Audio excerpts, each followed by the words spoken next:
Well, Deena, shall we roll? Absolutely. Fantastic. Welcome, everyone, this morning, or this afternoon, or maybe even this evening, to the newest iteration or the newest episode of the IJSS's Farbrengen series, A Space for Gathering, Reflection, Learning, and Community Building. The Institute of Jewish Spirituality and Society holds as its mission the advancement of scholarship and social transformation, bringing Jewish spiritual knowledge to bear on the toughest challenges of contemporary society.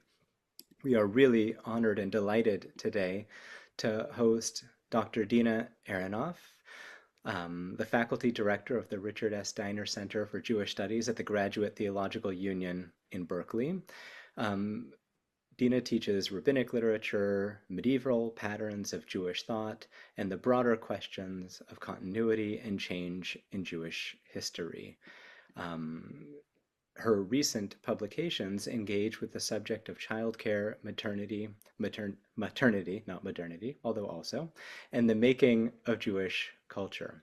And in fact, her newest publication, so new it's not even available yet, is called Mother's Milk, Essays on Child Rearing, the Household, and the Making of Jewish Culture. It's going to be available shortly with Indiana University Press, due out in September. More personally, I can say that Deena has been someone whose skill as a teacher I've actually admired for almost 20 years. I was trying to think about it. When did you come to the GTU? Almost 20 years? 2006. Right. So I was actually around in Berkeley at that time and got to know Deena as a teacher then. And she has been someone who I have always held up as not only a brilliant mind at work in the classroom, but someone who embodies the care that she writes about in her really inimicable teaching style. So it is such an honor to have you with us today, to think with us, to share with us a little bit about this project, which, in my humble opinion, is really one of the most important contributions to contemporary Jewish thought, as well as to our understanding of the Jewish past.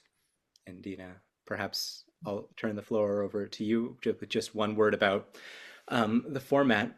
Deena's going to speak to us for between 30 to 35 minutes, give or take. She's assembled some really wonderful sources that she's going to help us understand. She is open to questions and perhaps also excited about questions throughout. So folks can drop those into the chat. They can use the Q&A function, or you can raise your little electronic hand, and Deena will come to your questions in good time. And with that, I think I'll take the back seat and join the rest of your avid fans. Oh, thank you, Ariel, for such a kind introduction. Thank you to the Institute for inviting me to speak and to be a part of this series. I take very seriously this notion of the Farbrengen and coming together to learn and to build community and to treat some of the pressing issues of our time. So I really applaud you in bringing these programs together and bringing us all together. And I hope that everybody who's here, I always think about how it's not always a simple thing to carve out time for learning and to settle in front of a computer for study. So thank you to everyone who has decided to do that this morning. And being that we're on Zoom, in all likelihood, you might be settled in what you regard as your household environment. So I invite you even to just orient to your immediate surroundings and consider that what I'd like to talk about with you today is the potent, sacred status of your household environment, where you find yourself. To a large extent, our household environments made us who we are, sustain us, and are the matrix within which our most basic needs are provided. And what does the Jewish tradition have to teach us about the place of the household in our daily lives, in the making of us, of Jewish people, of honestly people of any all humans in their cultural specificity. And maybe how can we take that insight and apply it to some of the really urgent matters of our time? So I'll just share a little bit with you about how it is that I became so sensitive to this issue about learning in the household context. The first is that I became a parent, a mother, and was thrown right into the demands, the unceasing demands of child rearing, and very quickly learned how all-consuming it was. Um, it's also the case that, yeah, that to the extent that the importance of child rearing had been acknowledged, I noticed that it tended to be acknowledged in a relatively universalistic way, meaning all humans require care, all, infants require responsiveness and tending. I was noticing that I wanted some attention paid to the cultural specificity with which such care is actualized. We all eat food, but we eat food differently in different styles and in different modes of preparation. Um, so that, what I'm going to do just to start us off, and I will share screen, though some of you might have this source sheet because it was shared with you as registrants of the program. But I will also, for the sake of ease, kind of drop right into reading this document with you together from a Word document. And I want to share with you one last little personal aspect of my journey, which is that, and Baruch Hashem, I would say my children are learning and growing. And as parents, my husband and I are very involved in that process. But early on in my children's life, I began to notice that they would benefit from kind of therapeutic interventions in terms of their development. And in other words, it was disruptions or delays in their normal development that threw me into thinking more more deeply about what goes into the formation of the child and their development. And in particular, I found great resonance in the therapeutic modality developed by someone named Moshe Feldenkrais. Some of you might be familiar with the Feldenkrais method. It's largely famous in how it helps adults who have encountered chronic pain and limitations in their movement, perhaps learn new ways of moving and kind of expand their options and fluidity of movement. Feldenkrais was also a kind of theorist in how humans learn. Those theories form the basis of his technique. And he spent a lot of time thinking about the earliest phase of human learning, that is the learning in childhood. And he has this beautiful lecture that you can find on YouTube. This is just a transcript of that lecture, where he's talking to a group of physicists at CERN, kind of a very important established place of scientific research in 1981. And he's looking around at this room of scientists and he says to them, and this is a transcript, he says, there are two learnings, two. One learning is, academic learning. And I invite you to watch this video once you've kind of sampled it here. Go have a look at it yourself. What's his definition of academic learning? It means you can do it or you cannot do it. You can be a physicist or you can be a chemist and you can be an archaeologist, you can be a lawyer, etc. But you can do it or not do it. That's the definition of academic learning. It can be postponed, it can be taken early. He contrasts this mode of learning, which he's clearly kind of demoting on the ladders of learning, with what he thinks is a much more primary phase of learning. And now I'm back to the quote, this is the most important sort of learning for becoming a person. A person. In the first few years of life, we become what we are and remain like that. Whether we study medicine or thermodynamics, we will remain what we are as a person. And this is formed in the first few years of life, and it's done through learning. So it's a peculiar sort of learning of extreme importance. So this is Feldenkrais trying to, what's the word? An intervention here, because he's aware of the fact, and you have to imagine him in this large academic study hall. He's aware of the fact that for the most part, when people talk about learning, They tend to be talking about academic learning. They tend to be talking about that moment when the child or even young person, even adult, pivots away from their primary occupation with the family system into an arranged context of learning elsewhere. Most notably, I would say often paid for, transactional, and often with male teachers. And perhaps it's really male children who make a pivot in that direction. But what he's noticing is that what is the most foundational mode of learning is, of course, the learning in the first months and years of life. And that learning is a peculiar sort of learning of extreme importance. So he's trying to demote the academic learning from this place of privilege and to replace it with the learning of early childhood as foundational and critical in making the lasting imprints on the person.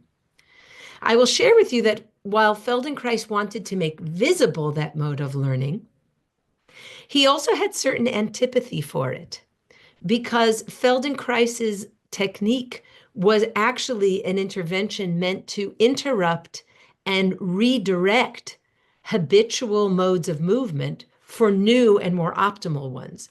So if you take a deep dive into the lectures of Moshe Feldenkrais, you will find that he has a strong critique of that early learning and the ways in which it imposes upon the child all sorts of unnecessary limitations, anxieties, and repressions. So he had a very strong critique of how that learning takes place, especially in modern life.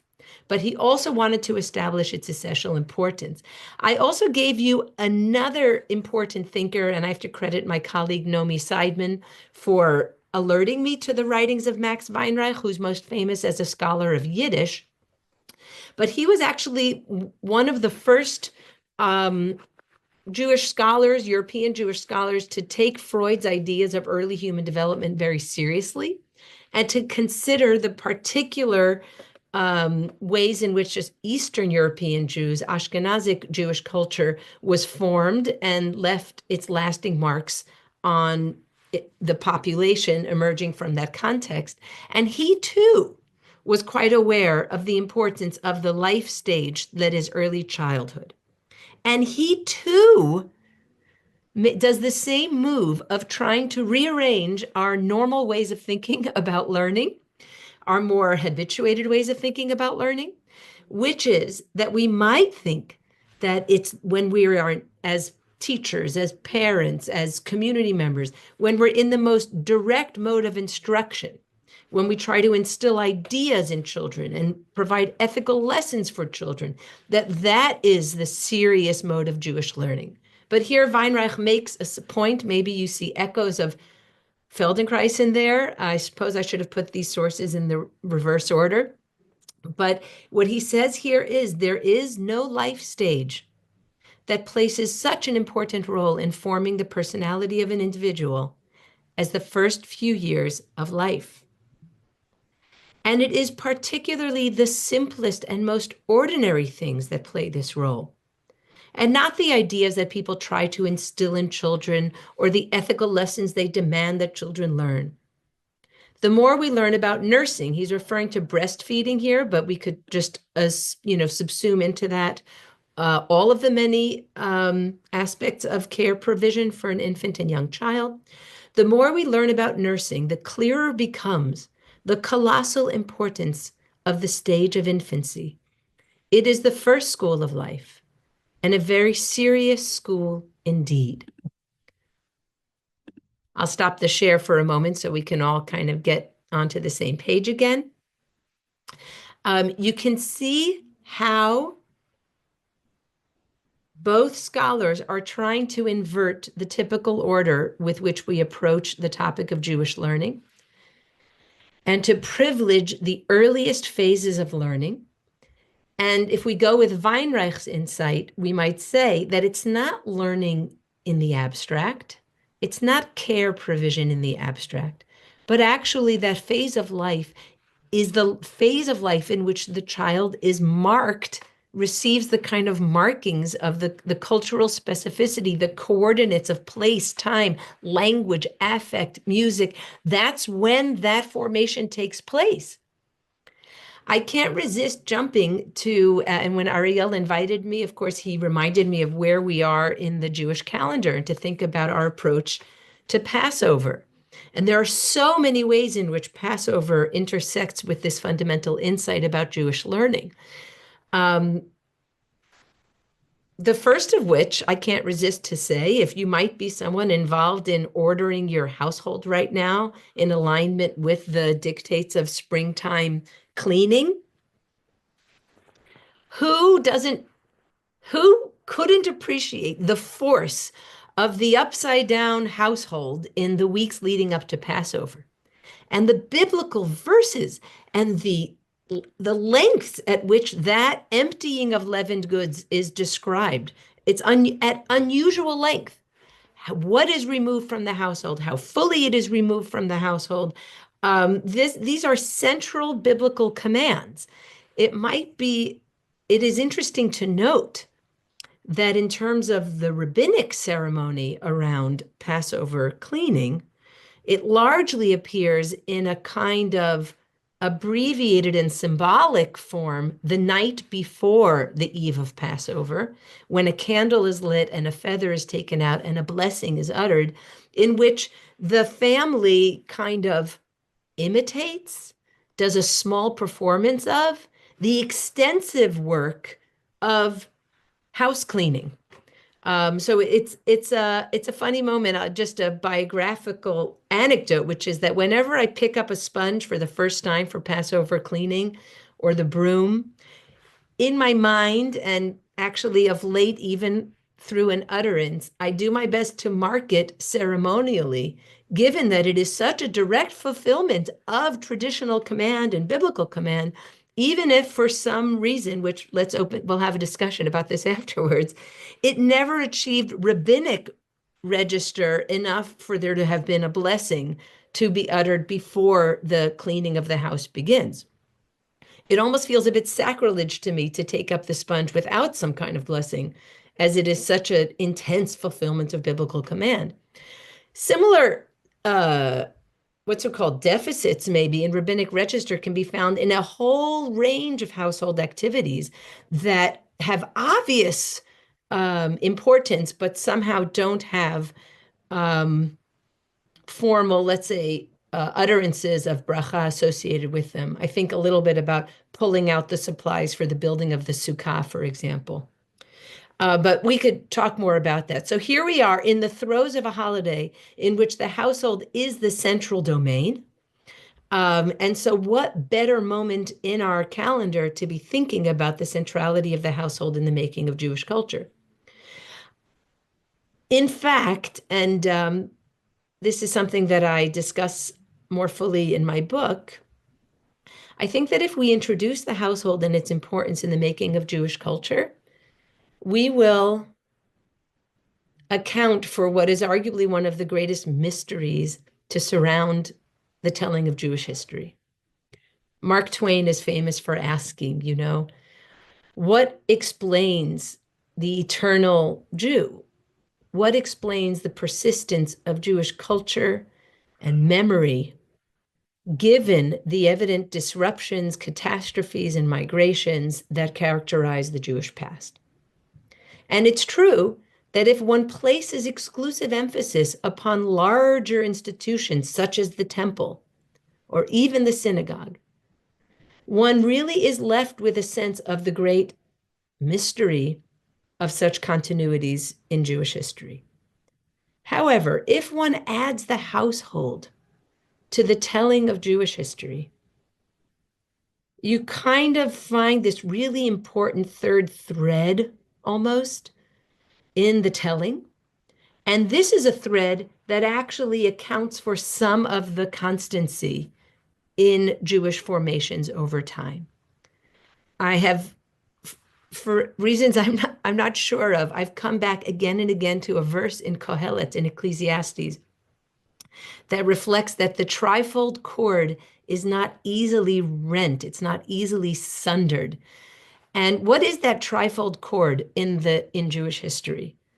What are those chords that over time have contributed to the weave of Jewish social formations and cultural formations? And is not the household one of those major chords? Like, it's very common for the Jewish history to be told as a history of the twin settings of temple and synagogue. And those are the kind of shorthand that people use. The handles, they for good reason.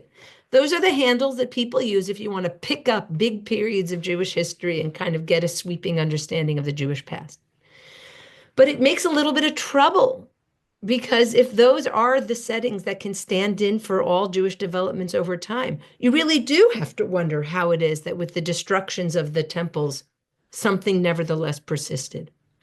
Or in periods of great destruction, the Inquisition and expulsion from Spain, or the destruction of significant Jewish dwelling and settlement, let's say in Roman Palestine, 4th century, with the Christianization of the Roman Empire. Again and again, you'd be left with this mystery of how is it with the destruction of what we've come to understand almost as a metonym or a small part, but something that represents the entirety of Jewish creativity. If those disappear, then one imagines that the entire landscape of Jewish activity has been disrupted. But actually, operating all along our household context, which especially before the modern period, when kind of the arts and crafts of the household have been diminished to such a large extent. But if we go back just to pre-industrial times and certainly to ancient times, the household was the central unit for agriculture, food production, distribution of resources, fermentation, celebration, crafts, basket making, you name it. That's where it all happened.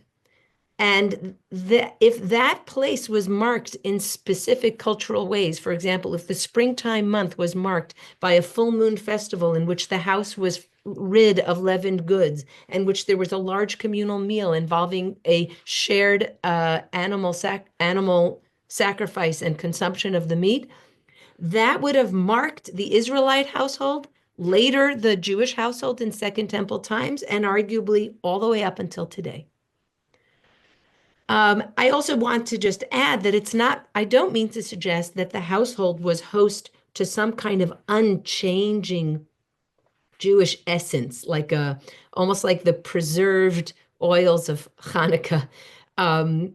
The house was host to the life of these traditions over time and the intermingling of the circumstances of life and everyday behaviors and inherited traditions.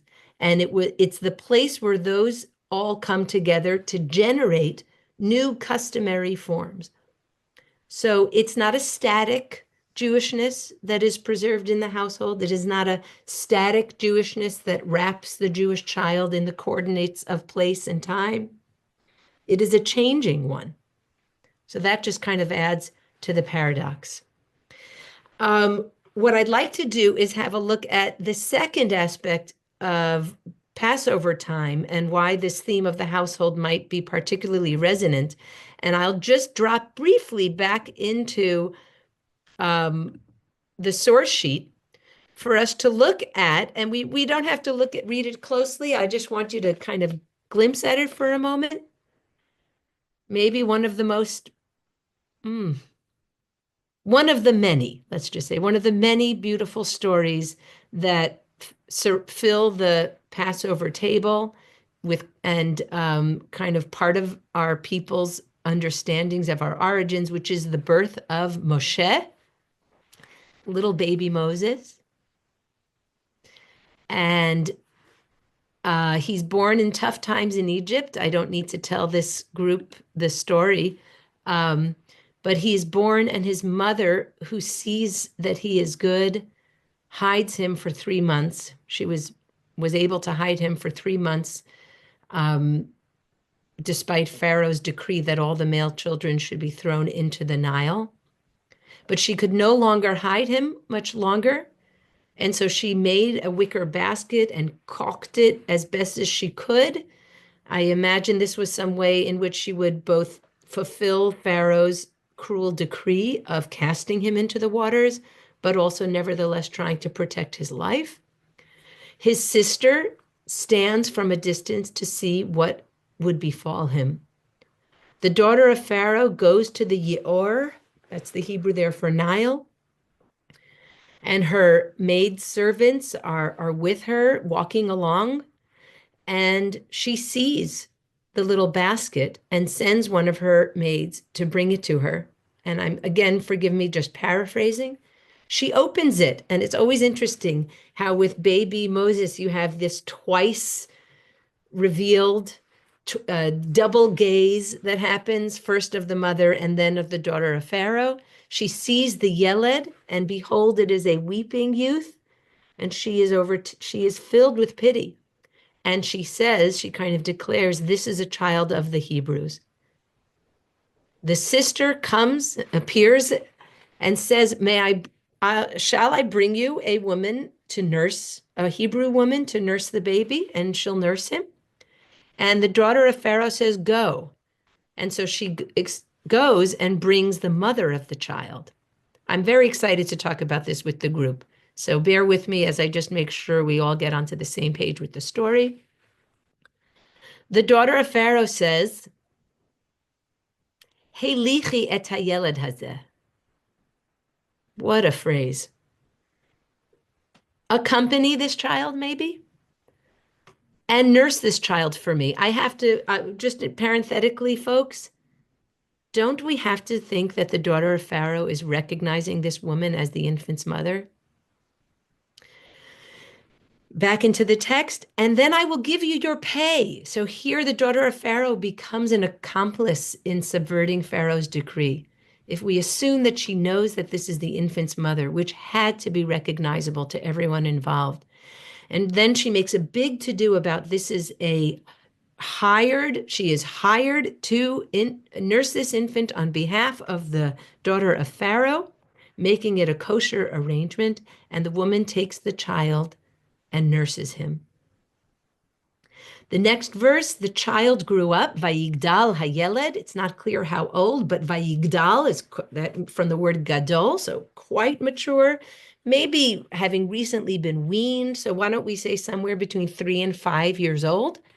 I would go more like 5 because it could have said upon weaning, but it doesn't. It says when the child was grown, and is brought to the daughter of Pharaoh and becomes her son, and she names him Moshe. Just after that, we learn that Moshe went out into the work fields and saw his brothers in their suffering and hits one of the Egyptians who was being cruel to the Hebrews, his brothers. I'll stop the share for a moment. Many people read this story about Moshe and this great sympathy that he showed for the Hebrews as a kind of mystery, like, why is it that the son of the palace who goes out into the work fields has such a strong identification with those in the field? Why does this Egyptian have anything to do with the Hebrews, that he would put his own life at risk to prevent their abuse? And very creative answers have been supplied to account for this. But I actually want to draw us to, let's just say, less creative answers and go right to the pshat, to the plain narration of the story, which is that Moshe was raised by his Hebrew mother.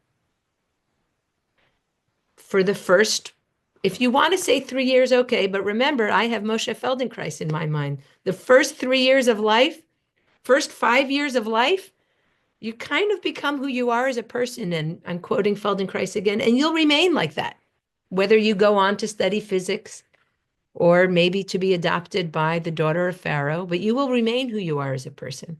You've already gone through that first school of life. And so Moshe's identification with the Hebrews is a little bit less of a mystery once we kind of bring into greater visibility what the story actually provides for us, which is the ways in which he was raised in a Hebrew household. And it's that once you open this up, into the study of Jewish history more broadly, you can encounter example after example. It's really never ending. Example after example of the role that the household plays in Jewish formations.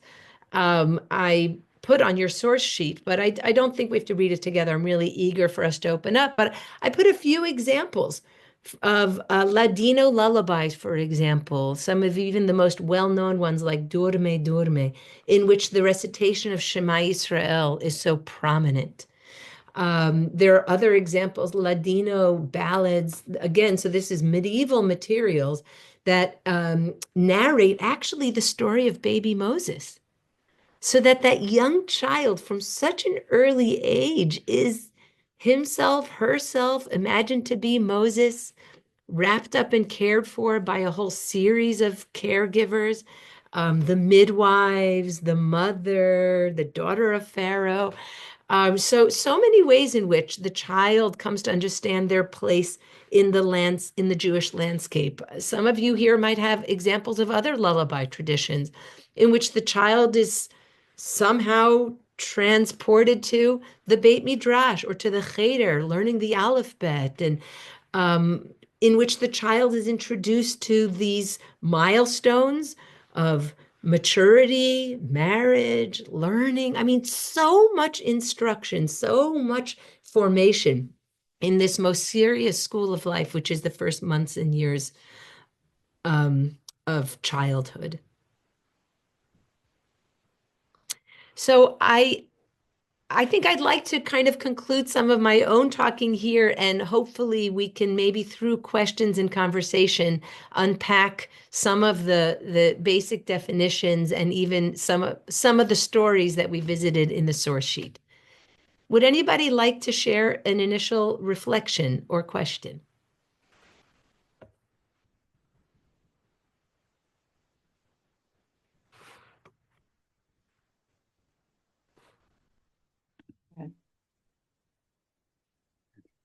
If there is a question about the Ladino lullaby, which I see at the chat, then I'm also very happy to visit that lullaby. And so let's take a quick visit to the lullaby. I'll share the screen one more time. And if you have the source sheet, then you can also follow along. After the story of baby Moshe, I included the Dorme Dorme, which I found from Sylvia Hamawi Sutton's collection. Dorme Dorme, hijico de madre, sleep, sleep, little child of mother, sleep, sleep, sin ansia y dolor, without fear and without pain, without fear and without pain. Si en ti yoca palabricas de tu madre.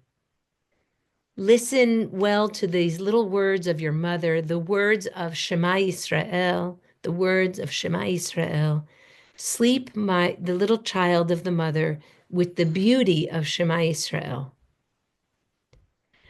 What a lullaby like this does is it immediately shakes up some notion that a child is provided for in some kind of culturally neutral way. All human beings are are born in largely a very unfinished state. I mean, the more I understand about human development, the more I think, oh my gosh, we're basically all preemies. We come out and you could put it more darkly, which is to say we are so entirely dependent on care and responsiveness that an infant that doesn't have some companion providing care will very quickly perish. This is in contrast to other animal species, even mammals that are born with many of their basic function in full swing. But human beings acquire some of their most basic functions, even volitional movement, in relation to their most immediate environment. No pressure, everyone. Kind of a little bit intimidating to realize the high stakes of care. But this kind of what Clifford Geertz calls the finishing, the cultural finishing of the human being, it takes place in highly specific ways. And a lullaby is just one kind of artifact and one thing that signals that. Another great set of sources that I think is very telling is Nathaniel Deutsch at UC Santa Cruz has a beautiful translation of The Jewish ethnographer, Russian-speaking Jewish ethnographer Ansky, who wrote a late 1800s, early 1900s, wrote a questionnaire of 1,000 questions that he was hoping that a bunch of lay ethnographers would take into the Pale of Settlement in order to capture what Ansky recognized to be the soon lost traditional folkways of the Jews in that region. And even just the questions, we don't have the answers to the questionnaire. The questions are so revealing of the cultural specificity of early childcare. This is not a Jewish story. This is a human story. In this case, here's the Jewish markings. The Jewish markings start. I just pulled a selection of questions that Nathaniel Deitch translates and provides in his book. Question 95. Is there a custom that when the child is born, one should whisper the biblical verse, Shema Yisrael, in his ear? Just think about the early whisperings, in utero whisperings, or maybe less than a whisper. Think about circumcision in terms of early marking. How often was a child given to a wet nurse in the past, and how often does this happen now? And they're very curious in Ansky's program about wet nursing because think about the Weinreich quote where we started. There's some understanding that the nursing relationship is also formative of the child's character, which gets to question 28. What happens if it's a Christian wet nurse? What if that caregiver doesn't herself have the Jewish markings? What does she then transfer to the child? Look at question 263 on the source sheet. With what lullabies do people lull a child to sleep? Which lullabies do people sing to a boy and which to a girl? So isn't this interesting? Gender markings are indicated here, that the child, male or female, will be sung to differently and handled differently. What types of stories? Or look at question 266. What songs, dances, and games do people teach the child? Which ones to a boy and which ones to a girl? So what becomes visible here in Ansky, he's an ethnographer, and he has a clear understanding. In the introduction to the program, he writes this, that becoming a Jewish person is a cultural process that happens over time and starts actually, in his view, with conception. But his questionnaire is going to indicate his sensitivity to the cultural specificity that accompanies all of these early phases. What riddles, I happen to love this one, the section here. What do people say when a child sneezes? What do people say when a child yawns? What do people say when a child farts? What do people say when a child coughs? Ansky is showing something that it's arguable. This is really cutting edge. What Ansky is indicating here is that what we might have thought of as a kind of biological experience, farting, burping, yawning, are actually filtered through ambient response, and they acquire cultural specificity. If a child coughs or sneezes and there's an anxious immediate response and call for blessing, and I hope you don't get sick, and that's going to shape the child's experience of sneezing, illness. Or what does a fart or a burp represent? And then how is that mediated through the ambient cultural response? So this series of questions is very suggestive of a kind of very current question about whether there's almost any such thing as a raw biological experience, or is everything that we experience kind of pass through the medium of the cultural and ambient responses of our early childhood. So I will stop the share on that, and let's go back into questions and comments.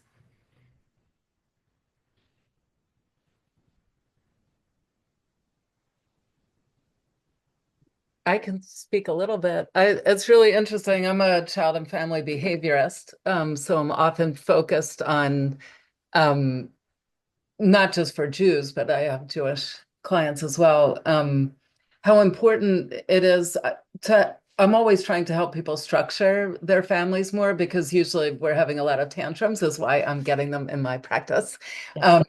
But I really believe in incorporating culturally laden um, methods of creating structure because, if someone's Christian or Hindu, I try and help them think about it. And so many of the professionals I see are really don't incorporate them. They don't practice their own religion in their house.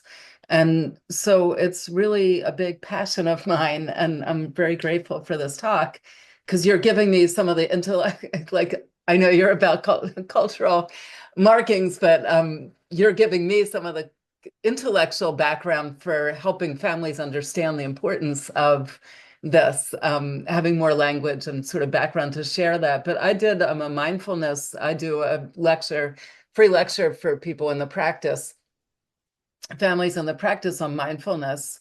And I teach them 6 different ways because people have so much trouble with understanding that it's not just about breathing. But afterwards, one time it was really striking because this mom stayed on to tell me she grew up in India, Hindu, and her parents took her to these long meditations and she never could relate to them. And but she had her kids and her husband in the Zoom. And I had given her the tip because one of her children was kind of fussing and everything. And I told him, but he had a stuffed animal there. And I told her that he could just pet the stuffed animal and sort of gave him a way to partake in sort of a mindful practice. And it really calmed him down. And she said, like, all of a sudden, I understood what this long heritage that she had had, how she could start to bring it into her current practice with her children. But I also teach things like saying the Shema before bed and the Vihafta and using Moda'ani, like everyone in psychology, it's really big to have gratefulness journals is like a big thing today. But with Jews, I teach them that like saying the Moda'ani in the morning and using that as a takeoff point for everyone to share what they feel grateful for beyond what's named in the prayer, is a way of inculcating their Jewish, like a sense of felt Judaism, which I think is what's lacking and why, so many young adults are so easily give up. I'm speaking specifically about Jews, like they don't have a connectedness. So they're very swayed by politics and other kinds of ways because it doesn't mean that much. And they even are more identified with, other cultural American practices and ideologies, and are very conscious of other people's cultures and having people be able to practice their culture, but they're not really practicing their own very much. And I do think that that early childhood piece of it is so meaningful, like you're saying. So thank you. Thank you. So much insight there. And you're kind of describing how we've inherited this divide between religious practice, which happens in big collective settings outside the household, and how certainly any traditions that predate industrialization are likely to center on household practices, and can often provide, as you said, structure to households right now that are really kind of lost at sea in terms of how to create a meaningful opportunities for connection, calm, and for learning, basically.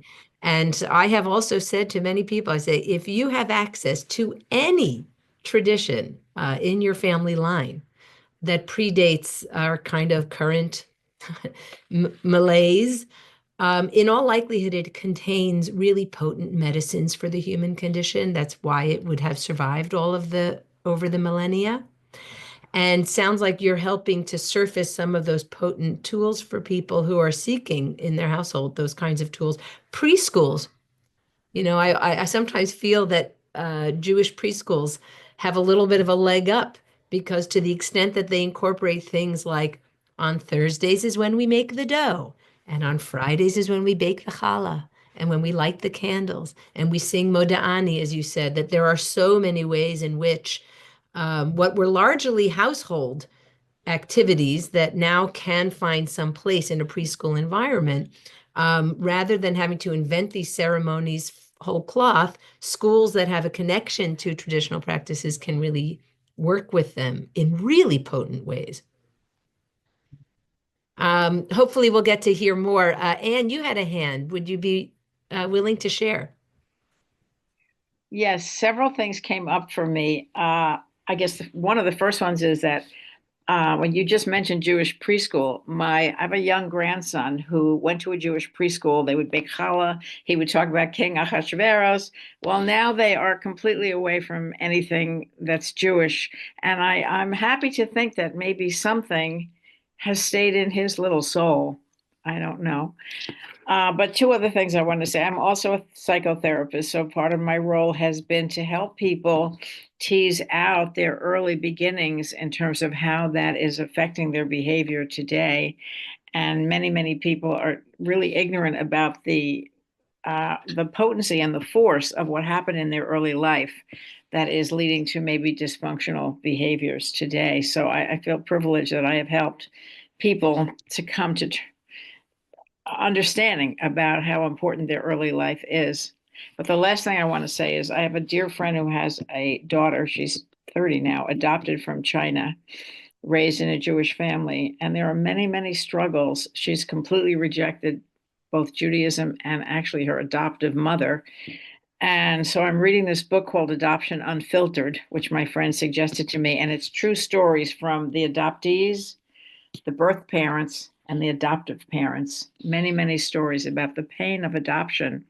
And so it's just very interesting. I'm struggling with my friend. She brought up this young, beautiful baby. She got it 4 months old to be Jewish. She wants no part of it. She rejecting her adoptive mother. It's just so confusing. And Yeah.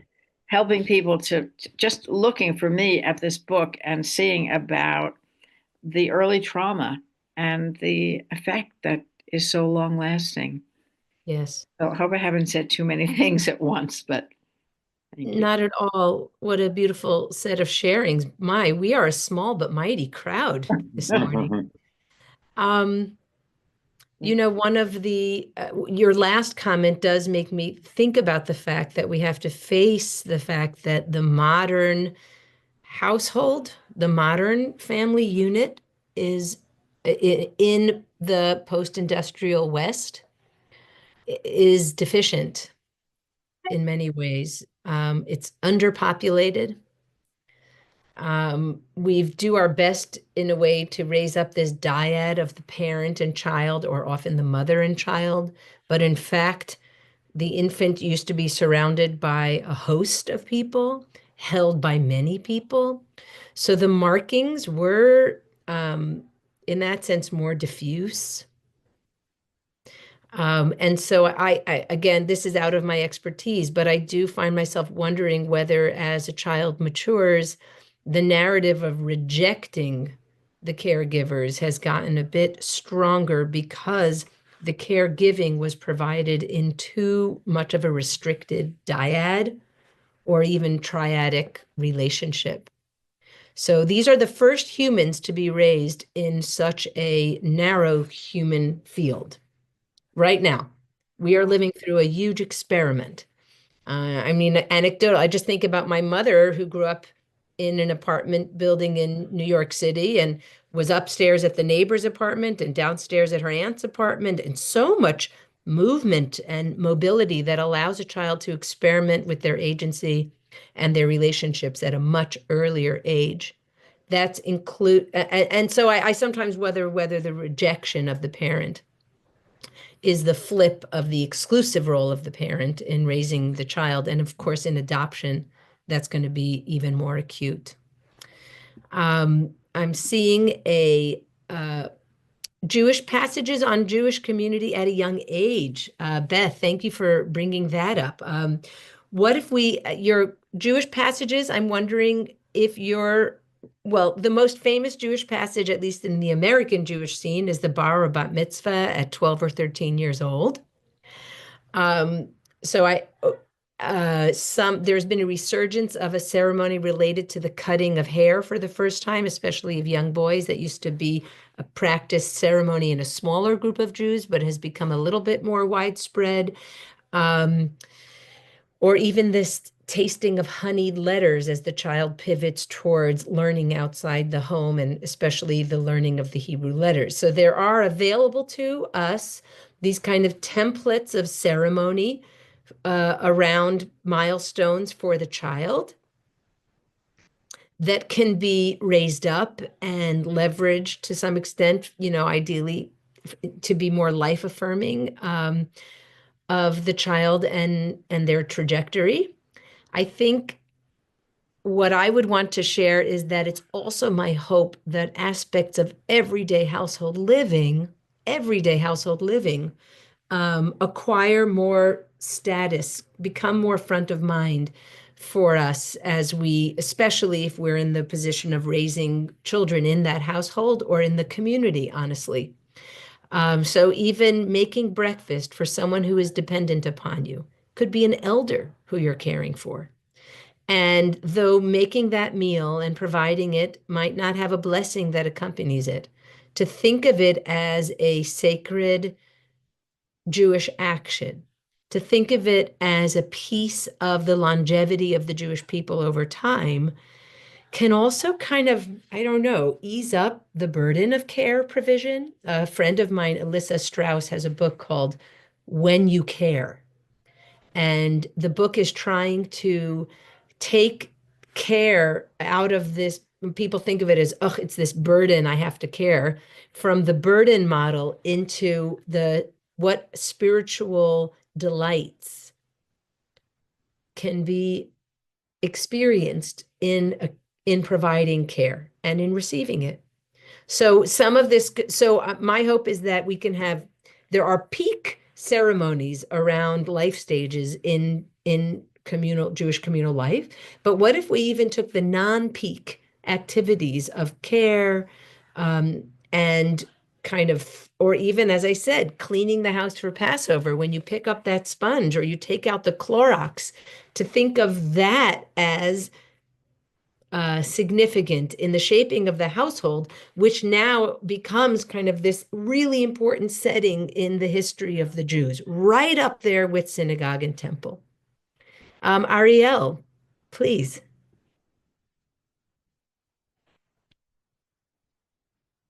You're on mute. Yeah, there you go. Now I'm not. Maybe I am. Deena, thanks so much. This is all, as always, is just so stimulating. I'm wondering if you'll let me draw you into the mystical for just a moment. In hearing you talk, I'm thinking on the one hand, obviously, about Mara Benjamin's work on the obligated self and her revisions to modern Jewish thought and theology. Um, One of the cornerstones of Hasidism has long been noted that it is this theory of divine immanence, in which there is no place devoid of divinity, in which there is a kind of sacred vitality that courses through the world and shimmers within it. That's paired also with a notion of no part of the human body as being devoid of divinity. The famous phrase, Leit atar panui mine, there is no place devoid of God, actually in its earliest iteration was Leit ever panui mine. They just got changed in the manuscripts. There's no lid Aha. of the human body. And, of course, this notion of avodah begashmiut, of worshiping God or serving God through ordinary actions, I think grows directly out of that.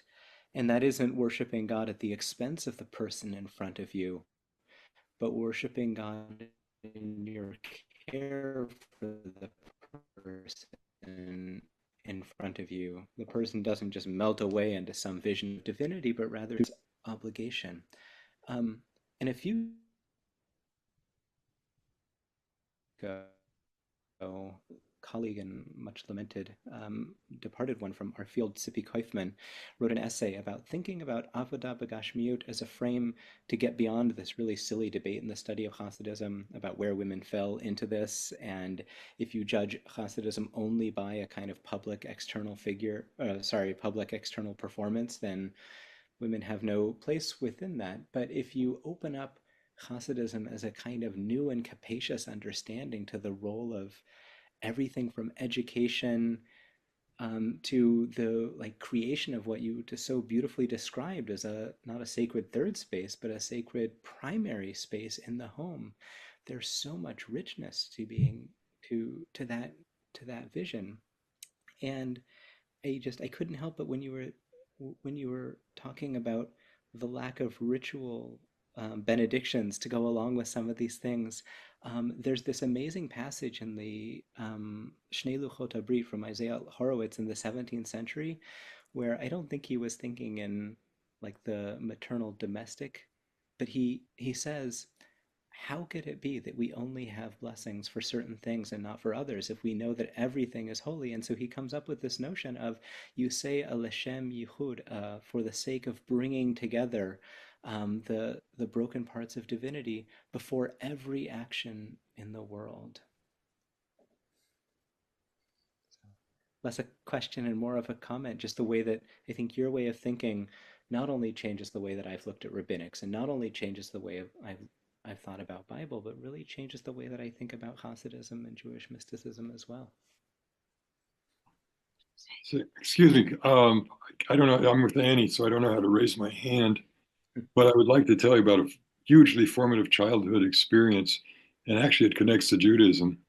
I was born in San Antonio, Texas, to a family that has all of the standard values that you would have expected in 1941. But my mother was very, very fragile in health, both mentally and physically. So all of my mothering for those formative years were carried on by Pearlie B, who was African American and Black. And when I was 3 years old, I became desperately sick. I thought I might not make it. My grandmother came down from Milwaukee to help care for me. But when I cried desperately for the arms of a loving mother, I did not reach for the arms of my biological mother or my grandmother. I reached for the arms of Pearlie B.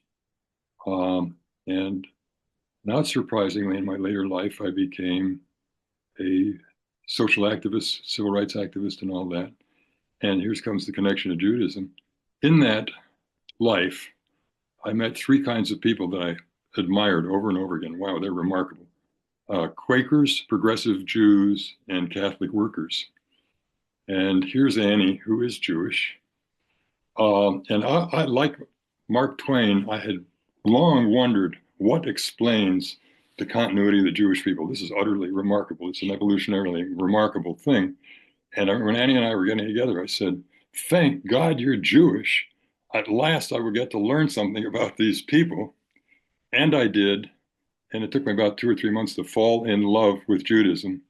So I'm a universal Quaker Jew, etc., because my question is, what does this tradition teach me about how I should live, not necessarily what I should believe? And there are treasures in all traditions, the other ones I know.